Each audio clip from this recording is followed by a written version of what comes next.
मान करके कभी ना कभी श्री राम जी हमारी पर कृपा करेंगे। तो एक बात बताओ भद्राज जी, तुम रावण की सेना में रहकर श्री राम उपासन करते हो, इन राक्षसों में रहकर भी फिर राम उपासन करते हो, ये बड़ा आश्चर्य हो रहा है। ये कैसे चलती है तुम्हारी दैनिक क्रिया, कैसे चलता है उपासना का क्रम, कैसे साधना चलती है, हम भी तो जाने, बताए। सुनो पवन सुत रहे न हमारी, क्या जिम दशरथ में जीव विचारी। जिस तरीके से 32 दांतों में जीव रहती है, ठीक इन निशाचरों के मध्य मैं निवास करता हूं। कितने पहुंचे के भक्त हैं। जो ही हमने कहा कि आप कैसे रहते हो, तो आपने उपमा दी कि सुनो पवन सुत रहे न हमारी, वो जिम दशरथ में जीव बिछाया।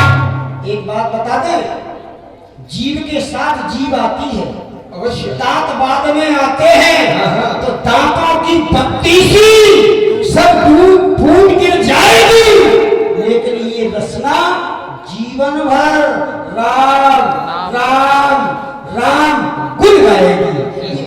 ये तो रचना का ही प्रभाव है। अब आप कहते हैं हमको भी अपनाएंगे, तो सुनो विभीषण प्रभु की रीति, करें सदा सेवक पर प्रीति, कहो कबल में परम कुलीना, कब चंचल सभी विधहीना, प्रात ले जो नाम हमारा, ताह न तादिन मिले हारा, असले अधम सखा सुन मोहू पर रबी।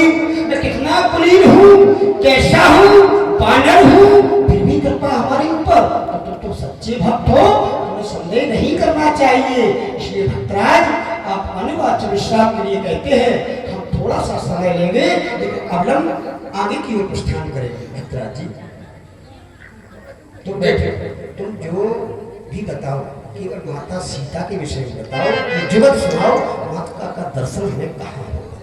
धन्यवाद। धीरे धीरे, बिल्कुल धीरे, ये बात कहीं ना जाए, लड़का है, अगर आवाज ऊंची हो गई तो न जाने कौन कौन सुनेगा। ये जुगत ही है, जुगत भीषण शकल सुनाई, ये बात हमें बताओ। एक बात है, बताओ तुम हमसे वादा करो, क्या तुमने माता को नहीं देखा, ये सत्य है? मैंने पिता को नहीं देखा, हाँ ये भी सत्य है।